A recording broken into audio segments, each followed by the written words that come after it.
Hey guys, and welcome back to Daniel's Security Academy. Today we have a video about the question, what does a security consultant do and how to become one?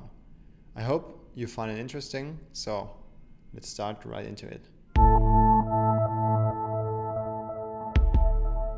So let's start with the question, what does a security consultant do in his job? It is hard to describe in detail, as there are many different paths and areas you can enter as a security consultant. But in general, I try to summarize it as you consultate customers in building or enhancing a security related IT component, which could be anything. And for my part, it was mostly related to networks, but for you, it might be something around software development.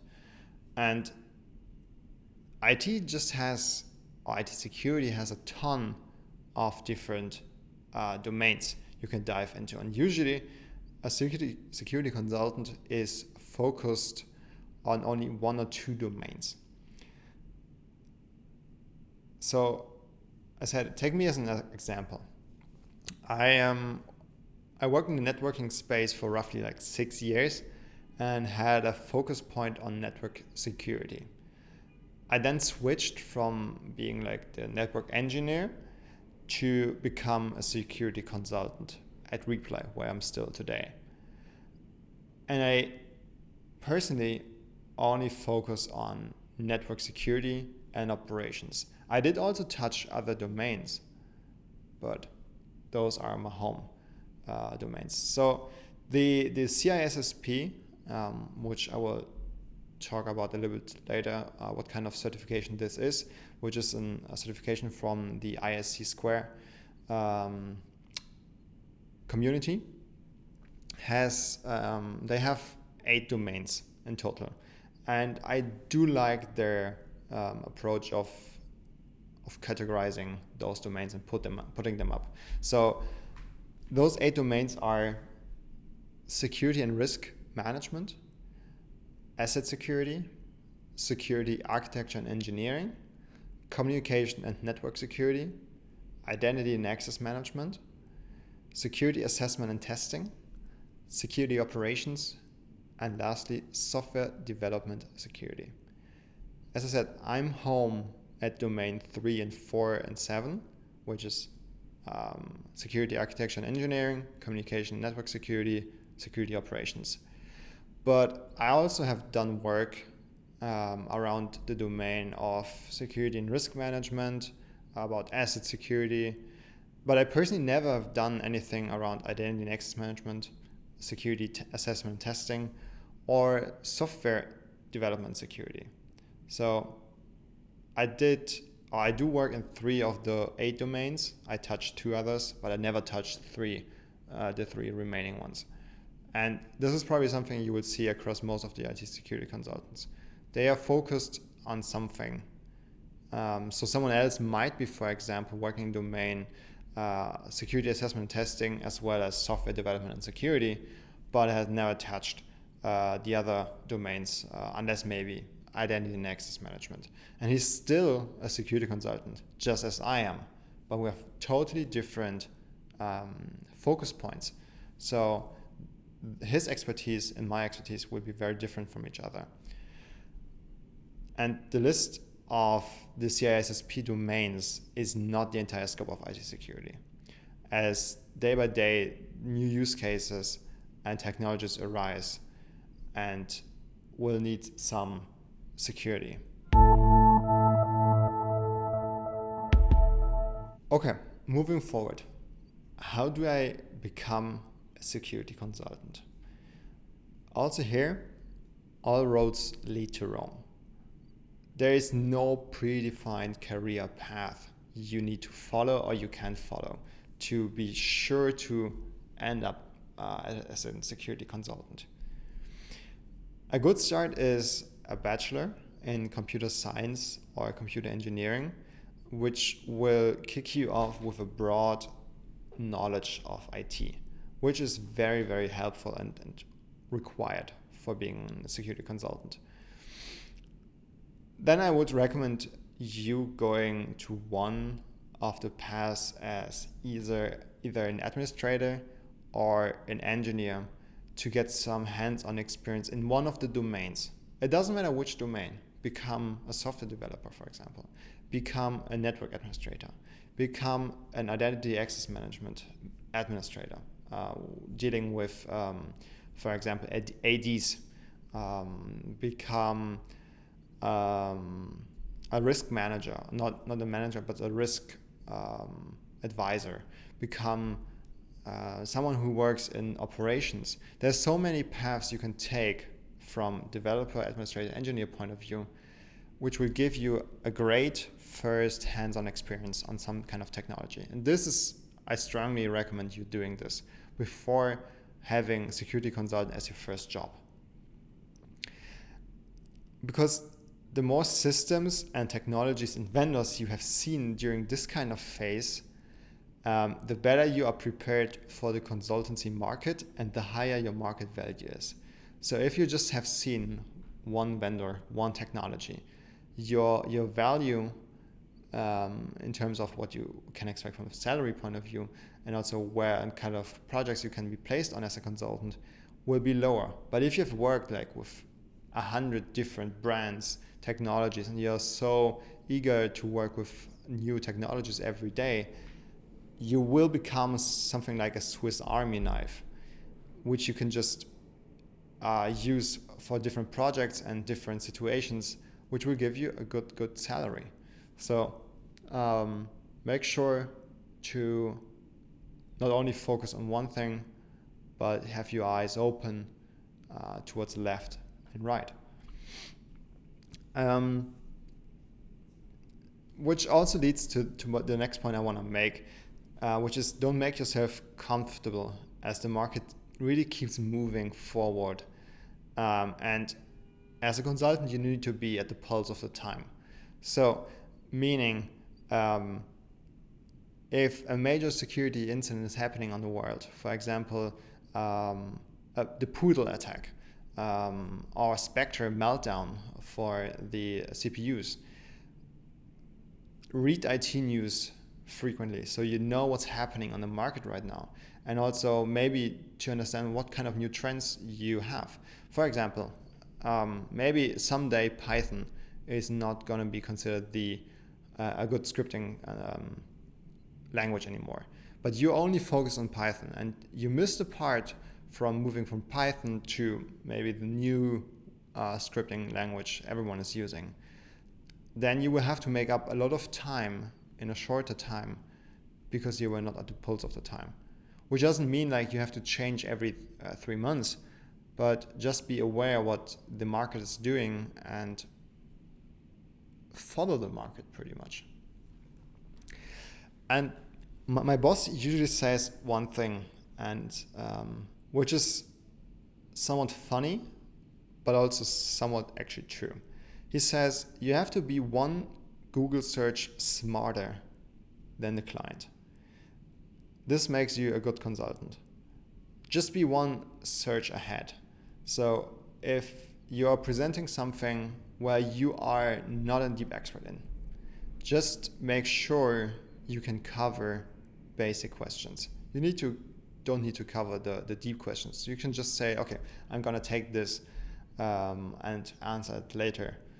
But yeah, be the one search smarter than the customer. So, as I said, to summarize what I just said before, be at the pulse of the time, know what's happening in the world, major incidents, major hacks, vulnerabilities like Heartbleed, like the other I already mentioned, and be prepared for a lot of competition. So as an admin or an engineer or a developer inside a company, you will only have the competition maybe with some of your colleagues, but not a real competition, and maybe the competition to convince your boss of new ideas. But as a consultant, you are competing with a lot of other consultants who are trying to do the same as you do. Maybe have more experience than you, maybe already have some connections to the customer. So make yourself ready for a lot of competition on the consultant market. So next point I want to highlight is which kind of certifications do make sense or are worth it as foreign security consultant. As a junior, I would say you should start with one of the smaller certifications, like for example the CompTIA Plus Security or the newly built up IC Square Certified in Cybersecurity, the CC. Those certifications will give you already some credibility inside the security space. They are not too demanding because they are not going too deep into the material of the entire security space, but will give you a broad overview, and it is actually handleable for you. I personally like the approach IC Square is taking in the CISSP. So I do believe that the Certified in Cybersecurity certification is just as good and a very good investment in time and money as it is with the CISSP. But I didn't take the CC, the Certified in Cybersecurity, so I can only recommend this based on what I've read and heard about this certification. I didn't take it. So as you become more senior in your career, there will be more certifications which absolutely make sense for you to take. And one of the following I highly recommend you taking, and it depends on what you like and maybe in which direction you want to go. So those three certifications all are considered to be around the same level and focus maybe on a little bit different parts of IT security, but yeah, still are very recognized across the industry. First of all, as I already mentioned, it is the CISSP from IC Square, which is the Certified Information Systems Security Professional, the certification which I personally also hold for almost 3 years now. And we also have the Certified Information Security Manager, the CISM, as well as the Certified Information Systems Auditor, the CISA. All of those three can be compared on the same level. Those are advanced certifications, which are highly recognized across the industry. So if you want to go become a security architect somewhere, most often you will see as a requirement from certifications point of view is to have either a CISSP, CISM, or CISA. So do one of those three. Do not do all three. I've seen people doing all three, especially the CISSP and the CISM. I actually do not think this makes sense, because with either of the certifications you already proved your knowledge of in the cybersecurity space. With taking the other security certifications, you just prove you can learn and you like to do certifications. You do not prove anything new, any new knowledge, and any new value to yourself. So save time and money. Do one of those three, don't do all of the three. And I personally, because I took the CISSP, can only speak about it, and I believe it's a very, very good investment in time and money.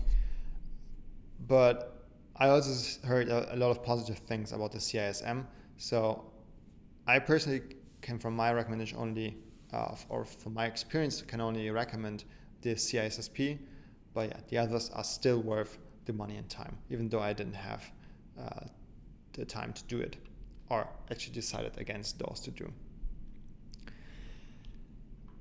And talking about additional certifications as a security consultant, there are 2 or 3 more which I can recommend you, which has nothing to do with security itself, but are still gonna be a good part and a good addition to your career and your market value. First of all, take an enterprise architecture certification. For example, the TOGAF, which is the Open Group Architecture Framework. It is a great certification to take to understand how enterprise architectures are working and how the life cycle, for example, is looking like. And this architectural approach will have you to get gigs more in the architectural sphere than the engineering sphere. So it is definitely a good addition to your knowledge if you know how enterprise architecture works. Secondly, something I also strongly recommend you taken is an ITIL. I think we're right now of ITIL version 4. So go ahead and do the ITIL version 4 foundation certification. Just do the basic one. Only that you both know how ITIL works in the basic setup, and you can also show your customers or the market pretty much that you have understood one of the very important principles we are having in IT management, which is ITIL. Even though it's just a framework, just like TOGAF, but it's very important. It's applied across so many industries, branches, and countries. So go ahead and do the ITIL. And the third certification, which I recommend you doing, but it's not like, oh, you have to do it, is some kind of project management certification. It could be like actually anything. You could do maybe a Scrum certification, you could do a Prince2 certification, something in project management where you do understand how maybe project management or planning is working, how you are scoping work, how you adapt to changing requirements, getting the more basic stuff from project management. It will help you to articulate timelines and projects and processes better to your customer if you do understand how project management works. And if you could probably even yourself feel as a function of a project manager inside a project. So you could be the senior architect, security architect, plus you could be the project manager lead if it's just a smaller project where it's just like a few people in there. So you fill multiple roles with your expertise and your knowledge, which is like definitely a very good idea. Okay, that's already pretty much all I got to tell you about what does a security consultant do, how to become one, what kind of certifications I recommend you taking. Let me know if you are a security consultant yourself or you are planning on taking this path, what your opinion is about the suggestions I'm giving you. Did I miss something big? Did I miss a certification you highly recommend? Or do you even have like experience or expertise with the certifications I mentioned here, which I didn't take myself? Yeah, let me know, and I'm happy to hear from you. Have a good day and stay safe. Bye-bye.